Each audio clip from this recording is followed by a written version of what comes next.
Sitios donde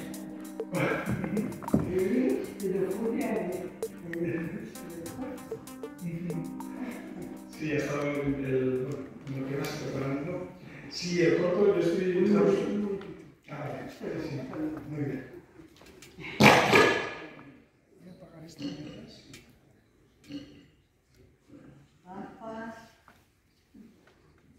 Bueno, yo quería hablaros un poquito de la historia de los premios Goya. El 12 de noviembre de 1985 fue una fecha clave en la historia del cine español. En unos momentos que consideraban inciertos para el futuro de nuestro cine, el productor Alfredo Mazas convocó en el restaurante Ocaso de Madrid un grupo de conocidas personalidades de cinematografía para debatir los temas que les preocupaban y buscar soluciones. Participaron los directores Luis García Berlanga y Carlos Saura, los directores de producción Marisol Carnicero y Teddy Villalba, los actores José Sacristán y Charo López. También los montadores Pablo González del Amo y José Luis Matesán, y el guionista Manuel Machi, el músico José Nieto y el director de fotografía Carlos Suárez y el decorador Ramiro Gómez. De la reunión saldría el germen de una asociación avalada por 87 firmas de profesionales, que daría lugar al año siguiente al nacimiento de la Academia de las Artes y las Ciencias Cinematográficas de España. Este encuentro fue el génesis de la Academia y de los Goya. Una vez que la Academia estuvo en pie, Jaime de Armiñán y Teo Escamilla compartían oficina en la calle Génova con una misión clara: preparar la primera edición de los premios Goya en el Teatro López de Vega de la Gran Vía madrileña. Y en diciembre de 1985 aún no existía un acuerdo sobre cómo se estructurarían los premios, qué diseño tendrían, cómo se denominarían, aunque se especuló en llamarles varios nombres: Premios Lumière, Premios Buñuel, Osores y Premios Goya sería finalmente el nombre elegido por los académicos de la Asamblea. El argumento elegido para justificar esta decisión era que Goya, aparte de ser un pintor mundialmente conocido y representativo de la cultura española, resultaba un nombre corto y semejante a los Oscar, los César de Estados Unidos y Francia. Propuesto en asamblea, los académicos se enzarzaron en una nueva polémica, zanjada a la postre por el director artístico Ramiro Gómez, quien recordó a los asistentes que Goya había tenido un concepto pictórico cercano al cine y que varias de sus obras más representantes tenían casi un extremo secuencial.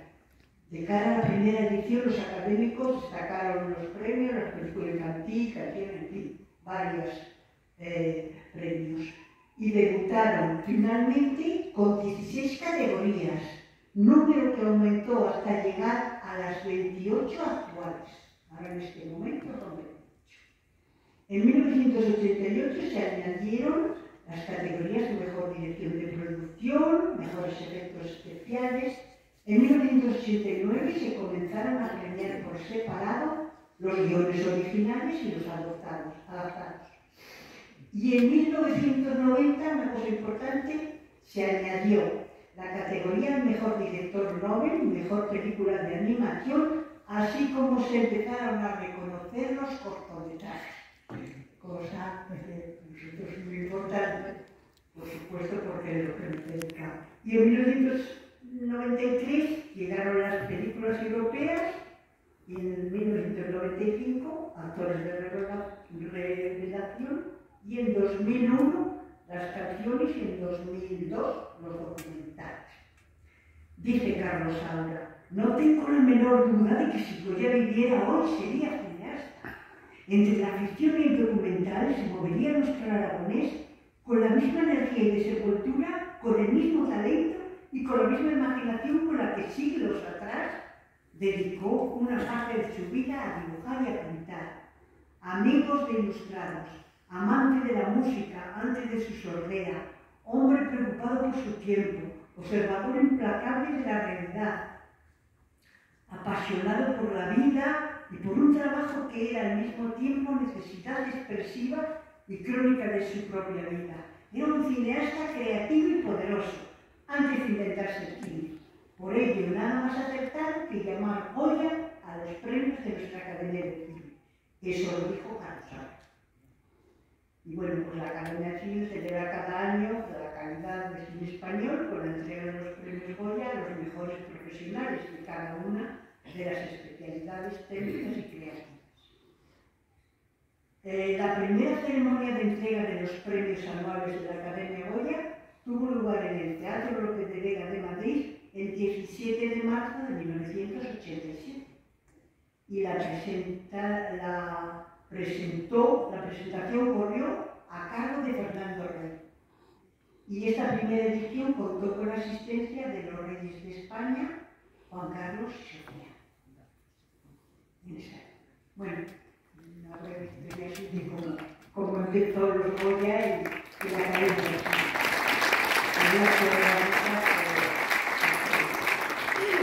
Bueno, estos cuatro cortos pues ya han sido premiados y nominados. Y este año, Tom Sofiloa, la película de animación, el corto, está nominado a Vesentana. Y los otros, y entonces ya paso la palabra a Arturo, que nos cuente un poco de Carla. Bueno, primero, muchísimas gracias por venir a ver cortos, eso es fundamental. Yo en mi carrera casi, voy a decir que casi tengo más largos que cortos, ¿no? Estrenados, por así decirlo, ¿no? Porque cortos haces muchos, pero son, bueno, pues un poco cuando estás haciendo pruebas, etcétera, ¿no? Y cortos muy amateur y así, pero lo que son cortos así estrenados, tengo casi más películas largas que cortometrajes. Y eso quiere decir algo, y es que de la misma manera que hay en literatura novelas y cuentos, y un cuento no tiene por qué ser una novela en pequeñito o vas a escribir cuentos para aprender a hacer novelas, sino que un escritor puede escribir novelas y cuentos indistintamente, o primero una novela, luego una colección de cuentos, o otra novela, ¿sí? Pues cualquiera que se dedique al cine puede hacer largos y cortos, y el corto sí es cierto que tiene una primera utilidad en ese sentido de aprendizaje, ¿no? Alguien que esté en la escuela, hace un corto de fin de estudios, etc. Pero después, una vez que entras en tu vida profesional, puedes hacer cortos y largos indistintamente, porque a veces las historias te piden un corto o te piden un largo. Y eso cada vez más. Cada vez más hay directores consagrados, vamos a decir, que de vez en cuando hacen un corto. El último, Almodóvar, el año pasado hizo un cortometraje y no lo se estrenó en cines, ¿no? Eso es una muy buena noticia, ¿no? Porque eso es dignificar el cortometraje. Respecto a Dagla, Dagla fue un corto que se rodó en tres viajes a los campamentos de refugiados saharauis. Aunque se llame Dagla, una parte del rodaje está en Auset, en otro de los campamentos. Cada viaje duró como una semana, más o menos.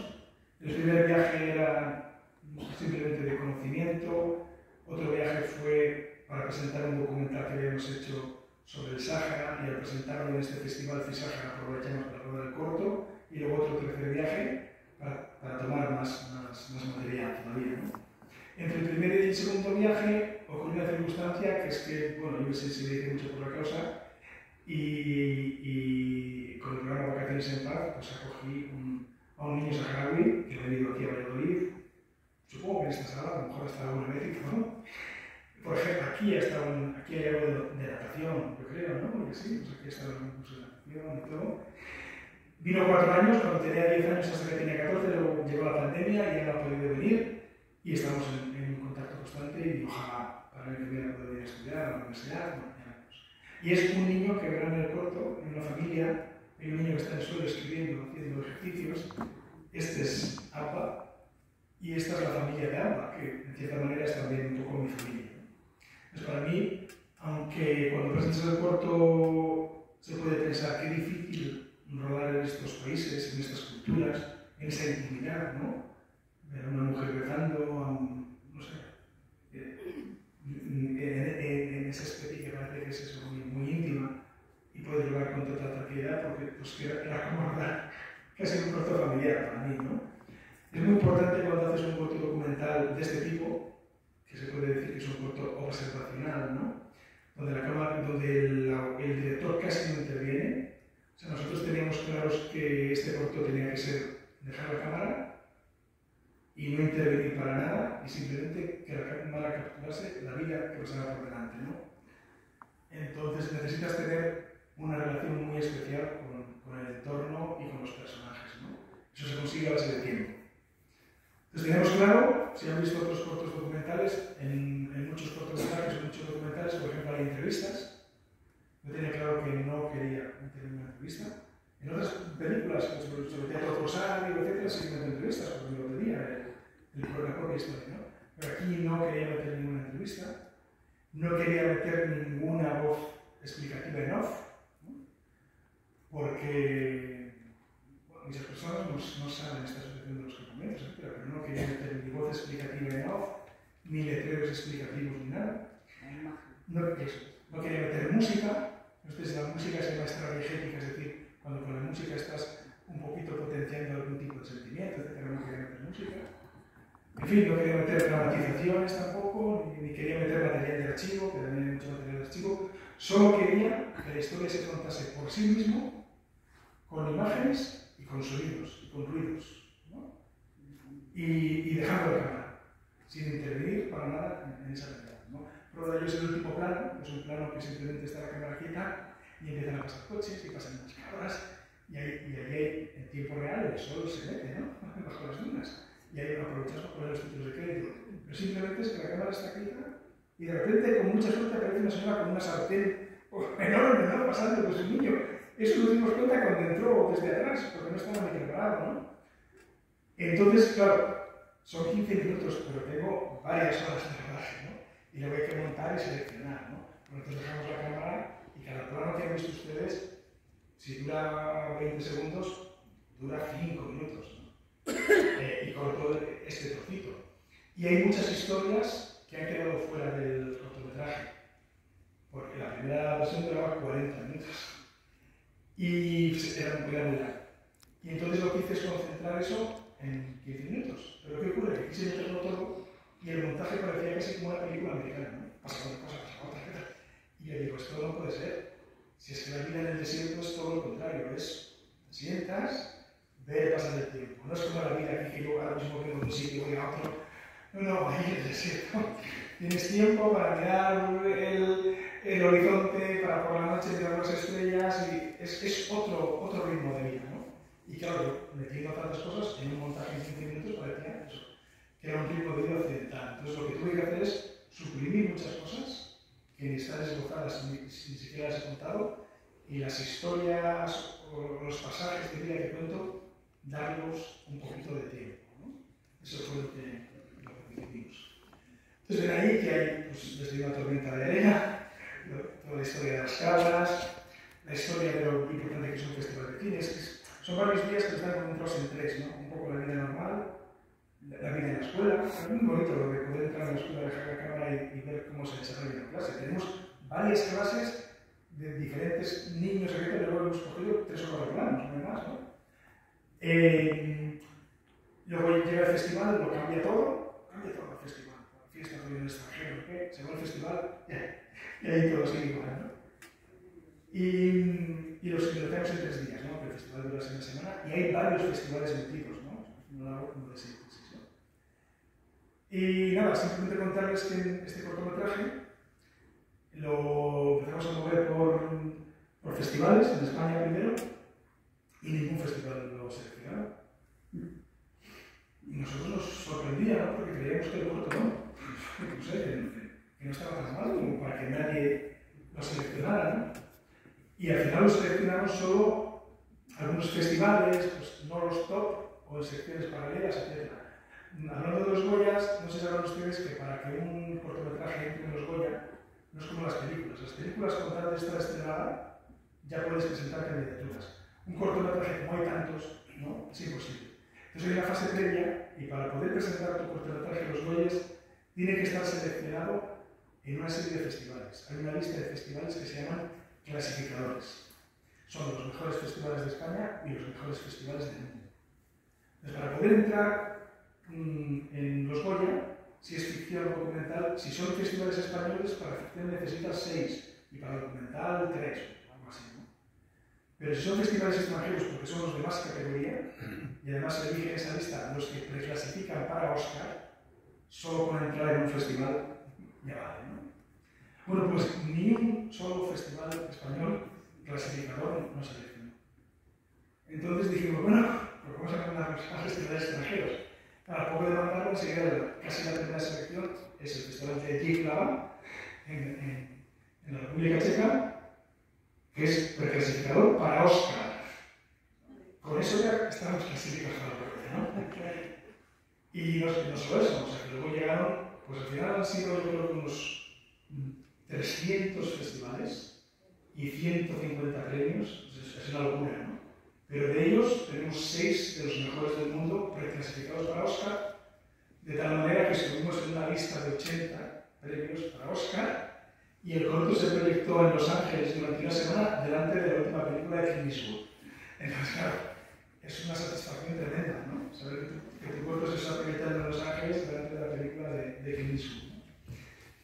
¿Y qué pasa con esto? Pues dices, bueno, pues ¿qué pasa? Que los festivales españoles este estilo de cortometraje no les gusta, hay motivaciones políticas, tal vez. El tema de Sáhara es un tema muy sensible.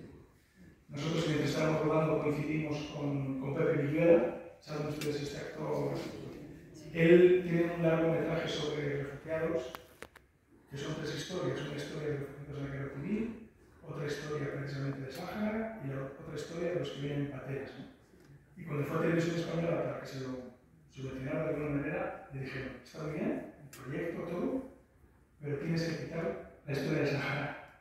Si quitas esa historia, te subvencionamos el largometraje, pero si sigues, no. Y dijo, yo soy Goya. Y tuvo que costearse su propio largo. Por eso digo que el tema de Sahara es un tema muy delicado políticamente, ¿no?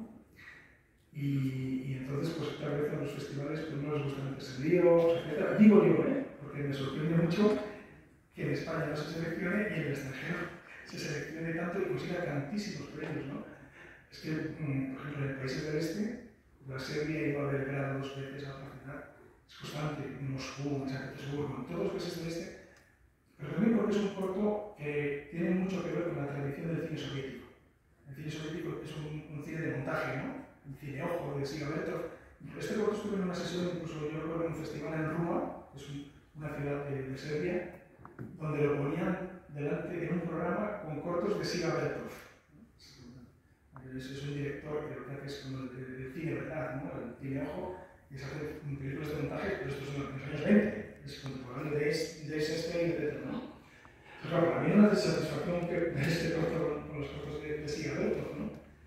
Y cuando ganamos ese festival, ganamos el premio, y claro, una persona del jurado, cuando se enteró que estaba ahí el director del corto, pues estaba emocionado. Y yo estoy un poco apesadumbrado, no sé cómo decir, ¿no? Es decir, ver que en el extranjero, donde no hay este condicionante político, etc., tenía este éxito, pues nos encantaba, ¿no? Además pasa otra cosa, que yo, tal vez la duración ideal de este corto hubiera sido 18 minutos, porque después de 40 le fui reduciendo, y yo para mí, como quedaba bien, eran los 18 minutos, ¿no?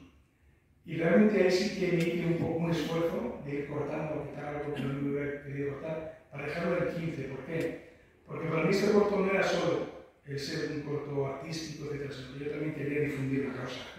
Así te digo, ¿no? O sea, era un corto combativo.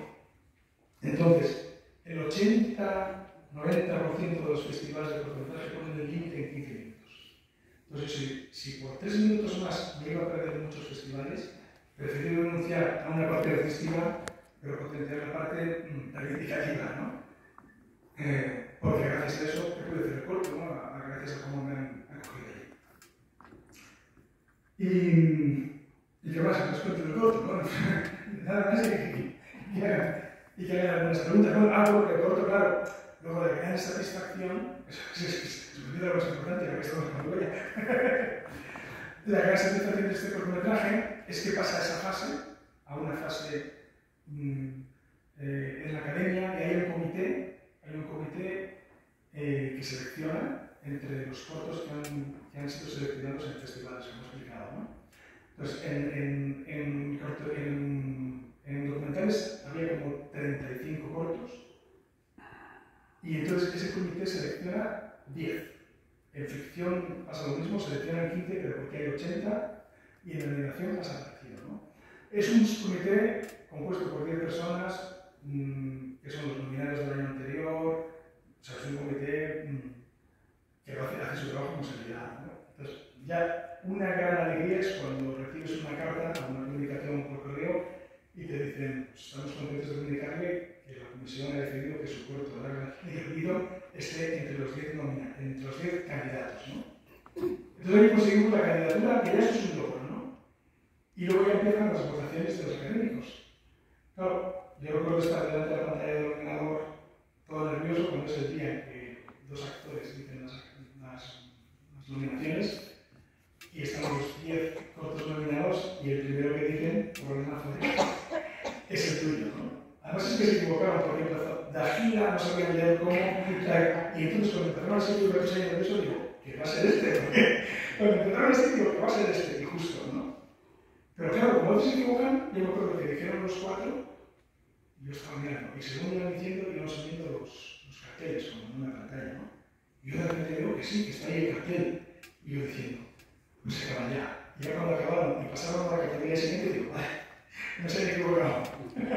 Estamos nominados, ¿no? Esto fue hace 2 años, entonces conseguimos la nominación. Entonces, estar nominado ya es, el ganar el único ya es importante, por supuesto, pero estar nominado ya lo tienes para siempre. Es más, cuando yo, en mis relaciones cinematográficas, por así decirlo, de cine, de tanto incluso de Casablanca, etc., cuando escribes un mail, pues en la firma, ¿no?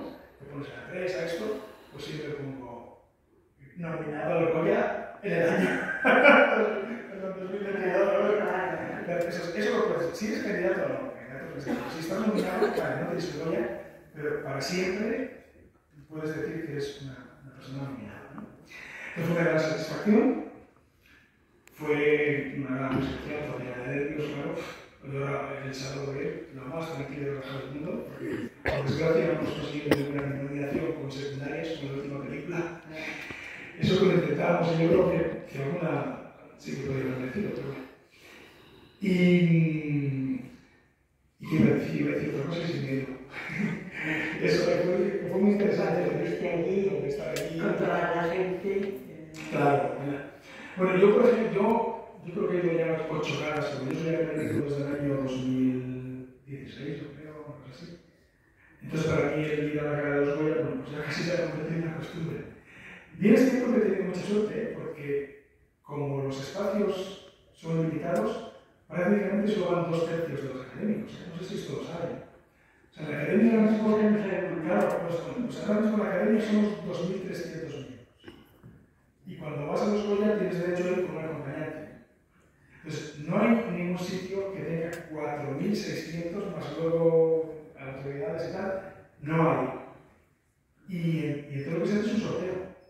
Y en ese sorteo, 1/3 de los académicos, incluso académicos con muchos años y mucha categoría y muchas películas, se quedan sin ir a los Goya. Es que a esta cara de los Goya me va a venir, yo creo, el productor que ha hecho una película que se llama Valladolid, porque no la tocado en el sorteo. Entonces, cuando la gente dice, yo quiero ir, ¿por qué? Tengan en cuenta que 1/3 de los académicos, directores, productores o algunos actores consagrados no pueden venir a los Goya porque no les tocan el sorteo. Entonces, yo he tenido la suerte de que siempre me ha tocado, y luego en los últimos años ha sido una idea muy buena que se llegó a la conclusión o cada año cambian un poquito las normas. Y fue que aquel que hubiera asistido a una de las 2 últimas asambleas directamente tenía entrada para los Goya. Porque las asambleas, como cualquier asamblea, de finos, etc., ¿no? De la asamblea y hay 4 que somos los que estamos ahí luchando y el resto nada. Pues cuando se dijo eso, oye, al año siguiente estaba yo en la mesa. Estaban las asambleas, estaba la Academia de Cine de Madrid, que te tenías que estar de pie porque no cabías ya. Dice, ¿cómo se nota que la gente quiere ir a la cara, Me parece una buena idea, ¿no? Porque es potenciar la participación, ¿no? Entonces ahora mismo este no también ha sido eso, es decir, todos los académicos y académicas que hubieran ido a alguna de las dos últimas asambleas van directamente a los Goya y el resto entran en un sorteo y un tercio se queda fuera. Nosotros teníamos miedo porque justo cuando fue la asamblea era cuando íbamos a comenzar el rodaje de secundarias en el Teatro Calderón.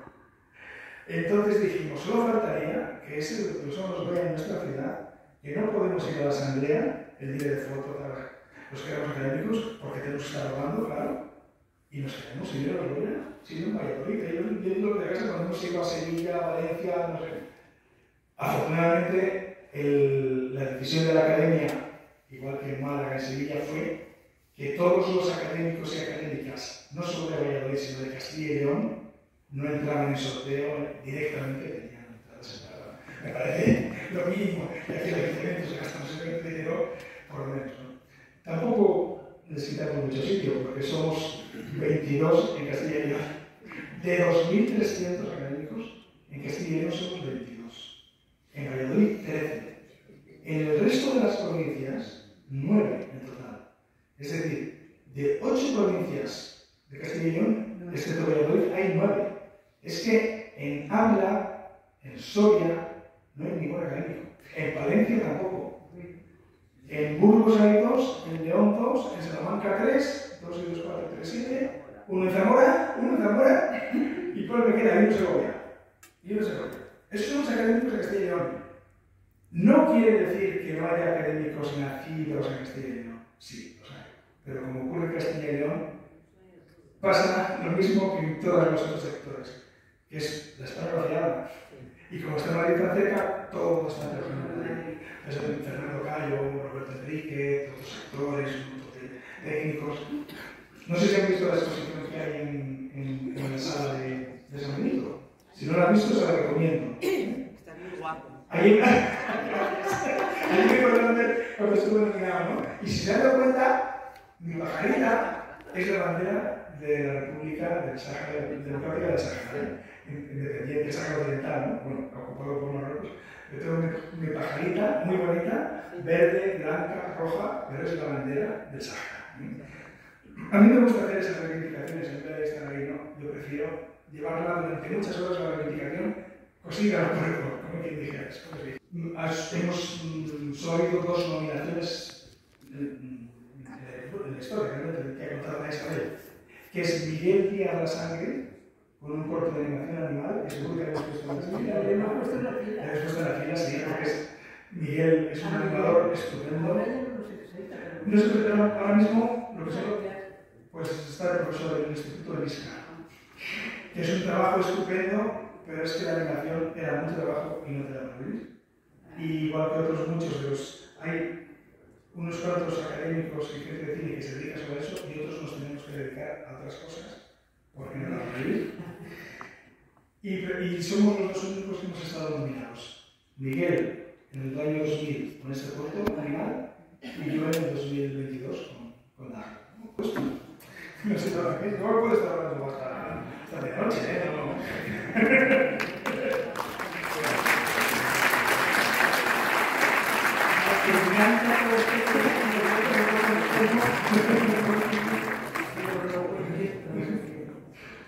Una pregunta solo, ¿cómo anda el futuro de tu cine? De mi cine, Tipo, ¿dónde vas?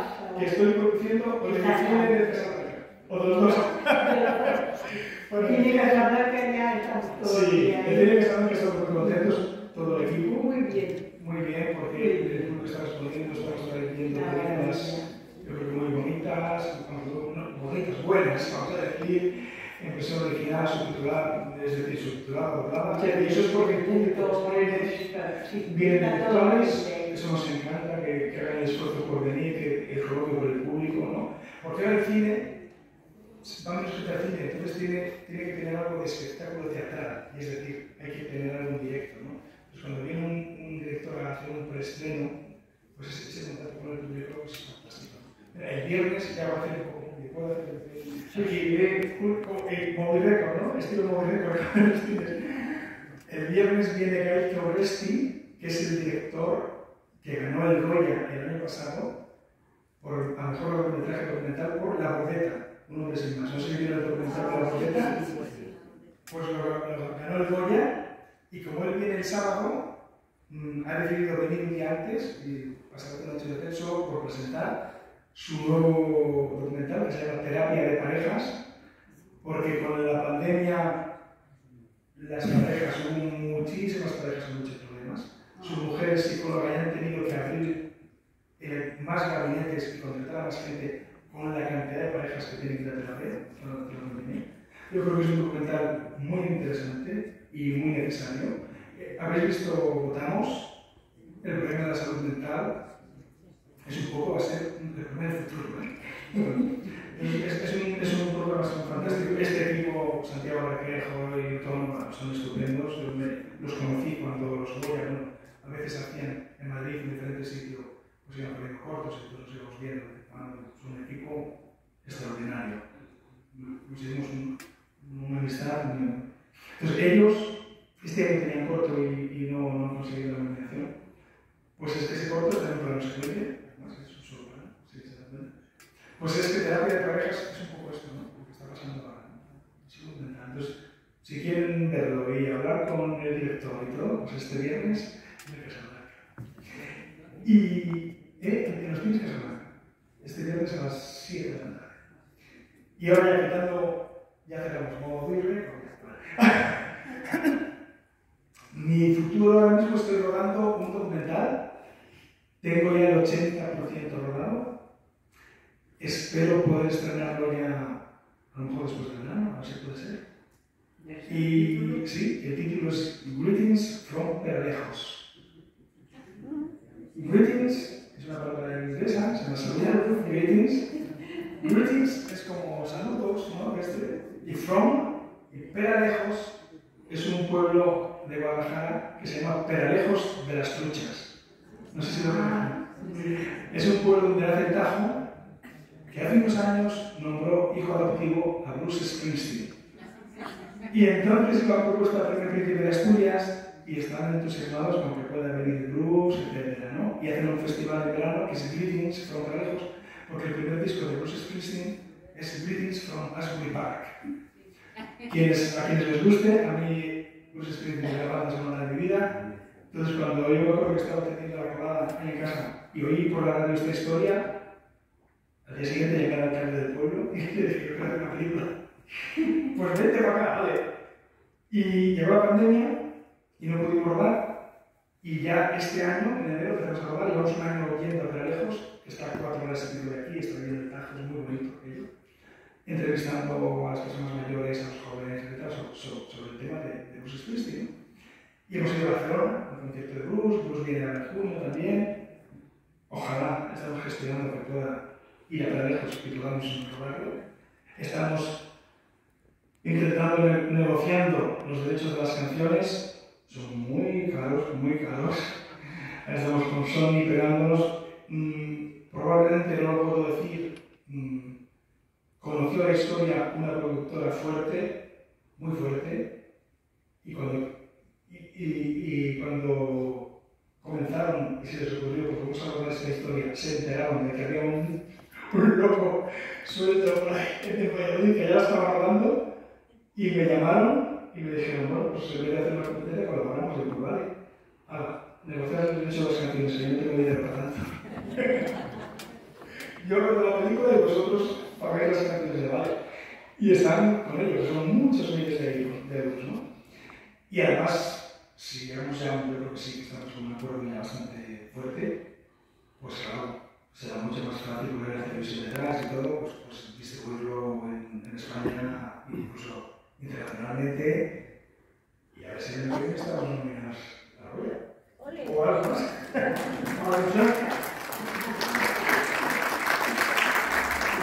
Además, les voy a decir una cosa, que es una película que mezcla dos cosas. Por un lado, Bruce Springsteen, que para mí es alguien muy importante, y por otro lado, la España vaciada. hemos hablado de lo que es la España vacía en el cine. Yo soy de Sevilla, de Esgueva. No sé si... No. Yo no sé la chica de mi pueblo aquí. Es que según estoy aquí en la oscuridad, me estaba confundiendo. Digo, no sé. No es eso. Digo, no, perdón. ¿Dónde iba? Yo soy de Sevilla, de Esgueva. Y mi productora se llama Esgueva Films, ¿no? Entonces, para mí, la España vacía es importantísima, porque yo a los 11 años ya vas a un interno en un colegio, ya me he vuelto, no, pues volvía a todas las vacaciones. Ahí estaba hablando, ¿verdad? Que nos tocaba antes sacar borracha en verano y escolar en invierno y a coger piedra en Semana Santa. Y yo decía que tengo que ir porque esta vida no es para mí.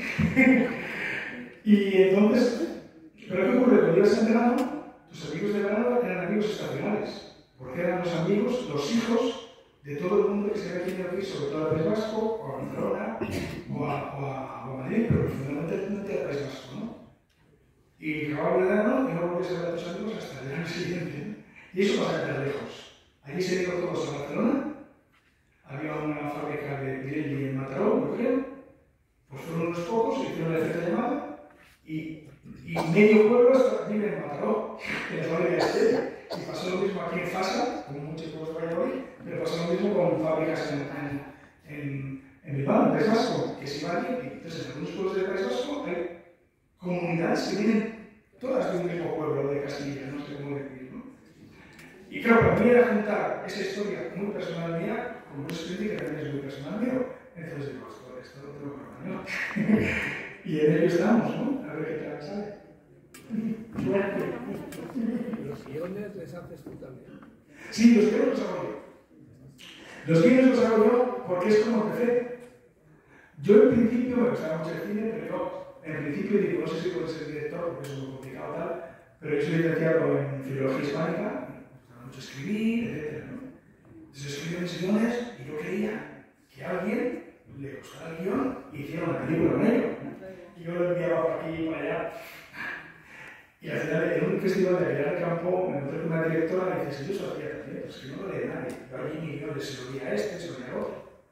Y al final llegué a la conclusión de que si yo quería sacar adelante mis historias, solo me tocaba dirigirlas y producirlas lo mismo. Y ahí me hice director y productor, ¿no? Sí, que los guiones son, sí, eso es mi primera. Y luego, lo que hago también es el montaje. Y para mí, ya no solo, ya lo de los guiones, vale, pero lo que más me gusta es el montaje. Porque es donde se construye la película. En un documental sobre todo, porque un documental solo es un guión tentativo, es decir, tú no vas a poner un guión lo que te va a contestar una persona en una entrevista. Pero haces unos guiones con algunas cositas, un poco la estructura y luego la realidad va por un lado, ¿no? Entonces, donde construyes la película de verdad es el montaje. Y en ficción, por ejemplo, dirigir ficción es muy complicado porque tienes que tener actores, un equipo, etc. Y yo sufro mucho, yo soy muy indeciso, lo paso muy mal. Yo siempre digo que el rodaje es un mal necesario, porque yo lo que quiero es tener material para montar. Y es lo que más me gusta, ¿no? El montaje. Porque ya guiones de ficción, ya no acabo de escribir el guión, me queda el tratamiento. El tratamiento es contar un poco la historia de las secuencias, pero sin diálogos. Entonces yo todas mis películas las hago con esos guiones esquemáticos, pero sin escribir los diálogos, porque los diálogos les digo a los actores que sean ellos los que improvisen. Pero rodamos mucho al estilo documental, porque yo no sé lo que van a decir los actores. En cada vez que rodamos una toma, vamos a repetir y se otra cosa totalmente diferente, porque van improvisando, ¿no? Y a esto me gustaba, entonces luego en el montaje, cojo un poco de aquí, otro de ahí, entonces cuando escribo el guión de verdad es con el material y el montaje, ¿no? Entonces, sí que es paradójico que una persona que empieza escribiendo guiones, luego haga películas renunciando a guión. Sí, pero eso es un poco mi caso, sí. Bueno, vamos a dar un poco de plazo para, porque luego tenemos que marchar. Puedo hacer una pregunta yo. A ver si quiere preguntar alguna cosa. No, me pregunta era que si realmente puede Bueno, ser el montador cree la película sin el director, o sea, que no sea el director el que dirige, el que decide cuáles son las tomas. Vale, sí, es una pregunta muy interesante y es un poco qué papel tiene el montador. Sí, no, que si realmente hay montadores totalmente independientes respecto al director, si es el director el que decide esta toma, o es el montador realmente el que, de todas las tomas que han hecho, que las ha dirigido el director, elige el montador, y entonces el que realmente, lo que decías tú, el que crea al final la película es el montador. Pues eso es un poco de todo. Sí, a ver, claro, si hay un director y luego un montador, ¿quién decide cuál es la toma buena y cómo se monta? ¿El director o el montador? Bueno, pues eso tiene que ver un poco, hay de todo. Una cosa se define, por ejemplo, el público independiente, otra cosa se define de los grandes estudios, ¿no? En los grandes estudios donde está todo muy compartimentado, tanto es así que una persona escribe el guión y otra persona escribe los diálogos, incluso, ¿no? Claro, si tú tienes un guión con todos los diálogos perfectos, con un guión técnico de lo que va a pasar en cada sitio, etc., el director lo dirige bien y se lo da al montador, y el montador lo único que tiene que coger es el guión, elegir la buena toma y ponerlo tal cual está en el guión. Un buen montador pues te pone un poquito más de tiempo aquí, luego hacia aquí, para que quede como... Se nota, esas cosillas se pueden notar, ¿no? En ficción. Claro, en documental es muy difícil porque saben cosas, pues tú si tú lo que has grabado se lo dejas al montador, te produce una película totalmente diferente de la que tú tienes en la cabeza. Que también es una posibilidad, ¿eh? Es decir, a veces se dice, es que viene muy bien que lo monte una persona diferente a aquella que lo ha grabado, porque lo va a ver como desde fuera y seguro que va a sacar cosas más interesantes. Yo, por ejemplo, con British for Lejos, tengo mucho material que he montado así, sin más, y con esta productora dicen, hay que hacer un teaser es un trailer muy breve. Digo, mira, mejor que lo hagas tú. Digo, porque un teaser es algo para enseñar a alguien que no sabe nada y que le resulte interesante. Claro. Y entonces, él, de lo que yo le he dado, le había resultado muy gracioso y muy interesante una cosa que a mí no me decía nada. Y entonces digo, es que hazlo tú, hacedlo vosotros, porque yo como lo sé todo voy a hacer algo y resulta que a lo mejor no voy a poner algo interesante para alguien de fuera. Entonces, para hacer un teaser o un trailer, lo mejor es que lo hagáis vosotros, que veis esto sin conocer a las personas y teniendo un conocimiento previo, y seguro que vais a hacer mucho mejor que yo. Pero para el montaje, aunque hay directores que se lo dejan al montador tal cual, son los menos cuando es documental. Generalmente están trabajando codo a codo, director y montador. A mí, aunque pierda un poco de esa visión desde fuera, es que me gusta mucho montar y yo prefiero hacerlo yo. Es lo que más me gusta.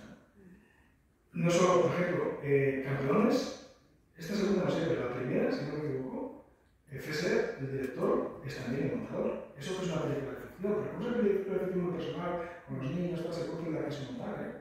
Entonces, es más, hay montadores que cuando dirigen se lo monta a otra persona, no quieren montarlo ellos.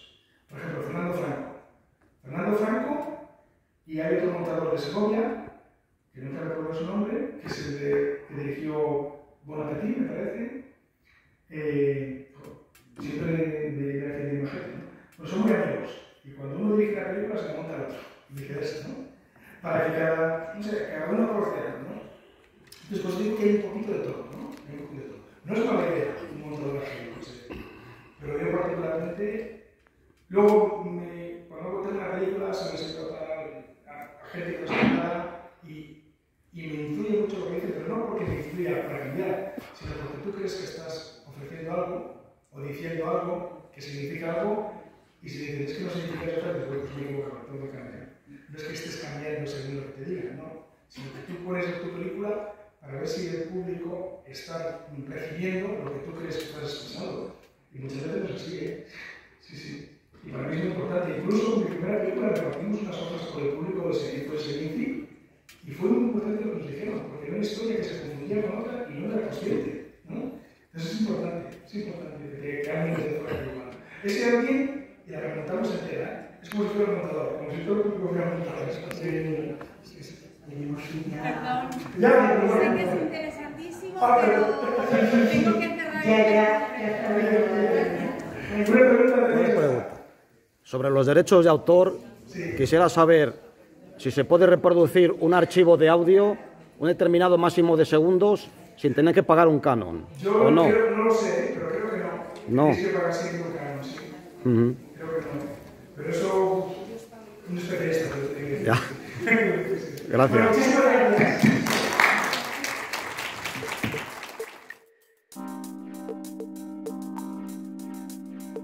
Gracias.